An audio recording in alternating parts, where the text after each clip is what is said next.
한반도를 강타한 14호 태풍 매미. 그것은 비극이었다.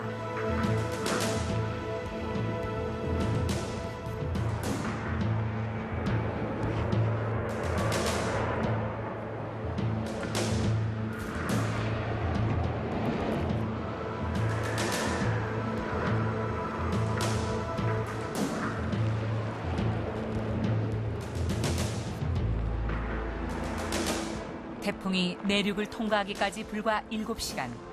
태풍 매미는 130명의 안타까운 죽음과 함께 또다시 지울 수 없는 상처를 남겼다.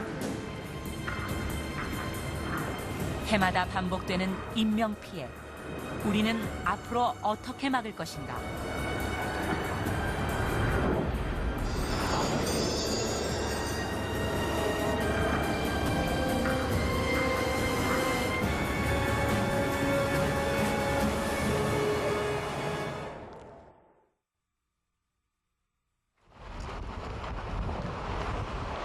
지난 9월 12일 밤 8시, 태풍 매미가 마산 일대를 강타했다.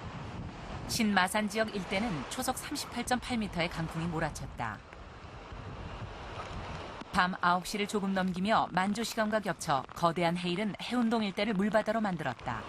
불과 10여 분 만의 짧은 시간에 수중 도시로 변해버렸다. 해일이 막 올라왔죠. 예. 그러니까 거의 지하 같은 경우는 원목과 같이 아울러 막 물이 쏟아지 가지고 내려갔으니까 그 상황은 막 완전하게 전쟁터였습니다. 30여 분 만에 거짓말처럼 바닷물은 빠져나갔지만 문제는 지하 시설들이었다. 사망자는 시시각각 늘었다. 마산 지역에서 총 19명이, 그중 해운동 일대에서만 13명이 목숨을 잃었다. 실종자를 중심으로 시신 수색 작업은 밤새도록 계속됐다. 해운동 일대는 실종자를 찾기 위한 가족들로 줄을 이었다. 누구라도 봐야 되는 거 아이가? 누가 봐야 되는 거 아이가? 누가? 봐야 되는 거 아이가? 남자 여자도 모릅니까? 남자입니까 여자입니까?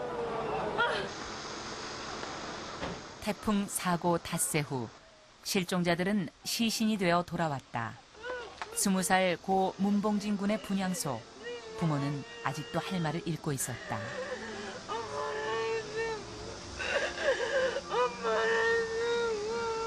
아들은 할머니께 추석 선물을 하기 위해 아르바이트를 하다 변을 당했다.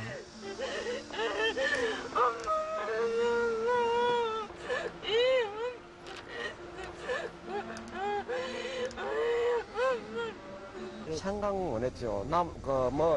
대구 참사라는 이런 건 뉴스만 봐도 나 뭐 이런가. 그래서 그런 일이 있는가 그랬는데 나한테도 그런 일이 있는 거는. 지난 9월 12일 오전 태풍 매미가 지나간 마산에선 어떤 일이 벌어지고 있었을까? 기상청은 이미 새벽 6시에 태풍 경보를 내렸다.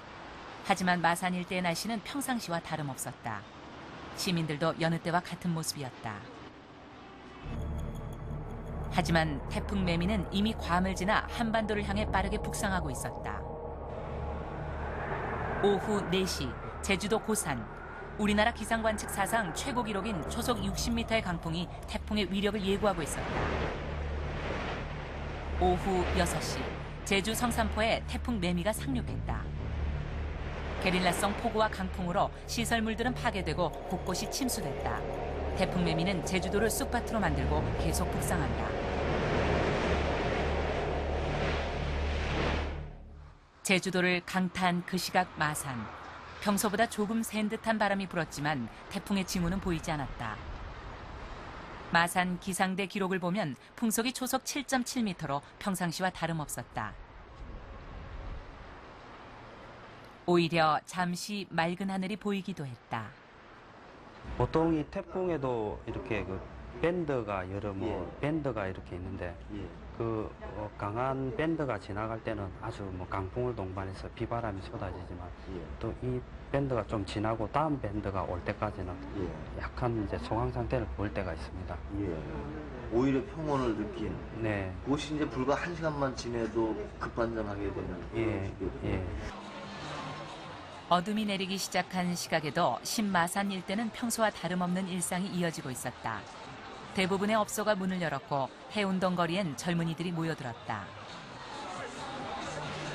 8명이 사망한 지하 3층 지상 6층의 해운 프라자에도 1,500여 명의 사람들로 붐볐다. 하지만 저녁 8시 태풍이 남해안 사천에 상륙하며 마산의 날씨도 돌변하기 시작했다.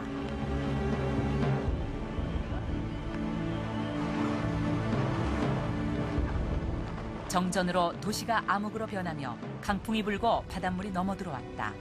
도시는 순식간에 바닷물에 잠기기 시작했다. 밤 9시 무렵 만조로 높아진 수위는 해일로 돌변하며 해운동 일대를 순식간에 수중도시로 만들었다. 지상 1층까지 물이 차올랐다. 불과 10여 분 만에 바닷물은 도시를 삼켰다. 일시에 육조하고 해일하고 우비하고 동시에 이렇게 밀리드는 시간이 단 뭐 3분, 5분, 10분 이 사이에 밀리다는 거는 상상도 못했을 뿐더러 그런 걸 또 처음 겪었죠. 암흑 속의 도시는 아수라장이 됐다.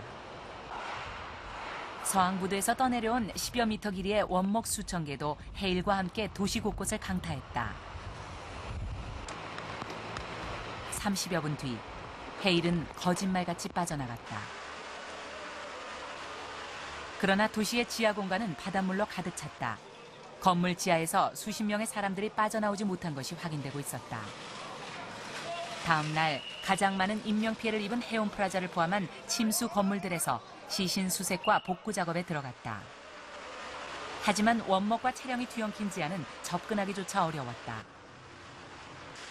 원목을 치우고 수십만 톤의 물을 어느 정도 빼낸 후에야 시신 수색 작업이 시작됐다. 태풍은 어젯밤에 지나갔는데도 가족의 생사는 알 수가 없었다. 실종자는 점점 늘어나고 있었다.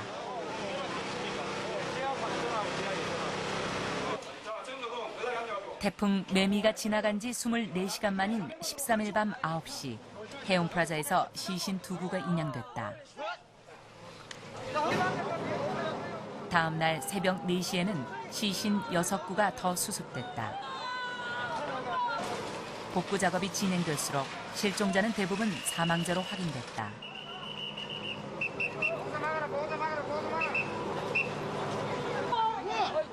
태풍 매미가 지나가며 마산에선 왜 이렇게 많은 인명피해가 난 것일까?